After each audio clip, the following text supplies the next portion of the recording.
Welcome to Miss Kalye Vlog. Samahan niyo akong pakinggan ang unang kabanata ng ibabahagi naming istorya. 2 taon na rin ang nakakaraan nang mapangasawa ni Seth ang napakagandang Miss Philippines Congeniality 2021 winner na si Abigail. Bukod sa magkasundo sila sa lahat ng bagay, nagustuhan ni Seth ang napakalambing at sweet na pakikitungo sa kanya ni Abigail simula nang sinagot niya ang binata. Isa nga sa hindi malilimutang bahagi ng buhay nilang mag-asawa ay ang kakambal ni Abigail na si Andrea. Halos hindi nga malaman ni Seth kung alin sa dalawa ang misis. Pero sa tagal na rin nilang magkasama ng asawa, pansin ni Seth na may 2 maliliit na nunal sa kaning pisngi ang asawa niya. Samantalang si Andrea naman ay wala. Kahit magkakambal ang dalawa, magkabaliktad naman ang personalidad nila. Nang makilala ni Seth ang kakambal ng misis, sobrang nagulat to na masyado tong open at may pagkamalandi. Siya pa nga ang unang nakipagkaibigan. At sa katunayan, kakilala siya ng matagal ng kaibigan ni Seth na si Rick. Akalain mo pare, may kakambal pala ang jowa ko? Tawa ni Rick. Nagulat naman si Seth dahil akala niya ay magkaibigan lamang ang dalawa. Anak ng, jowa mo ba si Andrea? Pabirong tanong ni Seth sa kaibigan. Matagal na pare, pero medyo tinago ko lang. Kasi alam mo naman si Mama, tradisyonal. Ayaw nun yung hindi nalalaman kung anong background ng babae. Bala ko sanang ipakilala siya pag engaged na kami para wala nang masabi si Mama. Naiintindihan naman ni Seth ang kaibigan. Bukod kasi si strict ang ina nito, galing sila sa masasabi mong 80s type ng lifestyle. Si Rick lang tong talagang malayang nakakagawa ng gusto niya dahil pasaway at kagaya sa ama na babaero din. Ang katotohanan, minsan ay may ibang naiisip si Seth sa asawa at sa kakambal nito. Naiisip nito kung nakakabaliw din ba si Andrea sa kama. Para tuloy siyang natatakam sa kakambal ng misis niya sa oras na yon, na itong at nobya pala ng kaibigan niyang si Rick. Katawan pa lang, magkaparehas na sina Andrea at Abigail. Magkaparehas itong D-cup size ang harapan. Maputi, long hair at makapal ang kilay.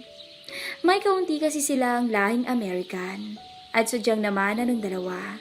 Kahit na sa totoo lang ay malayo na ang lahi nilang to mula sa linya ng kanilang mamagulang.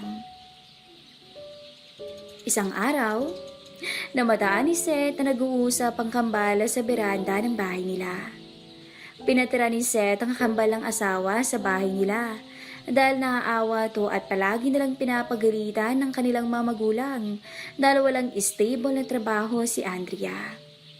Malaki naman ang bahay nila Seth na napundar niya sa kanyang pagtatrabaho sa Saudi. 35 na si Seth at naubos niya ang kabataan sa pagtatrabaho ng maaga sa ibang bansa.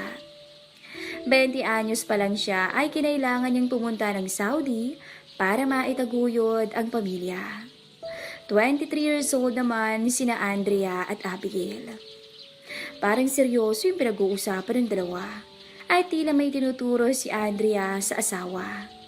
May pinapakita si Andrea sa cellphone nito at tinitingnan lang ng misis niya at parang may sinasabing, sa susunod. Basa ni Seth sa labi ng misis. Hindi na to pinansin ni Seth at umalis na lamang nang hindi nagpapaalam sa misis dahil kailangan na niyang bumalik sa opisina. Isang assistant manager sa isang IT firm si Seth at ginto sa kanila minsan ng oras. Makalipas ang 1 linggo, na-promote bilang assistant manager ng kabilang branch ng firm si Rick.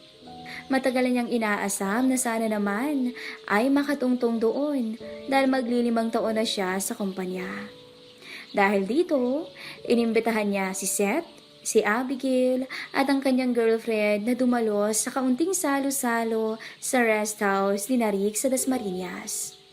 May mga kaibigan din si Rick at Seth na dumating doon. At pagkatapos ng kwentuhan at party stories, isa-isang nagsiuwian ang mga kaibigan ni Rick at nagpasalamat.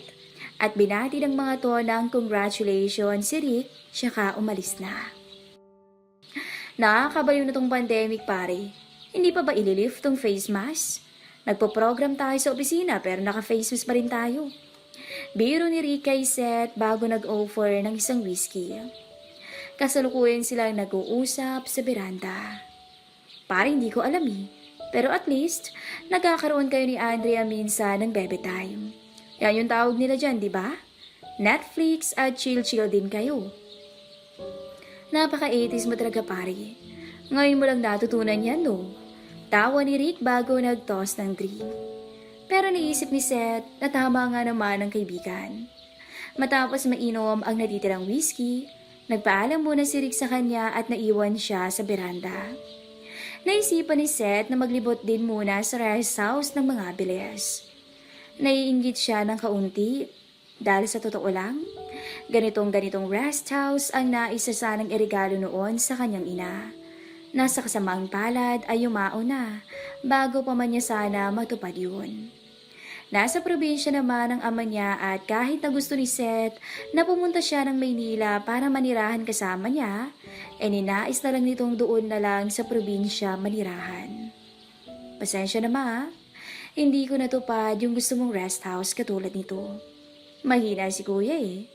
Wika nito sa sarili at sentimentong binagtas ang paibabang parte ng rest house. Para tong isang exquisite flat. Malawak kasi ang lugar, may swimming pool, 3 2-story houses at isang flower garden. Rick, saglit lang tayo ha. Mahinang pigil na boses ang narinig ni Seth habang mabagal na nilalakad ang first floor. Nakita niya dito si Rick at Andrea na walang mga suot at kasalukuyang nakapatong si Rick kay Andrea. What the? Dito pa talaga sila. Wika niya at mabilis na nagtago.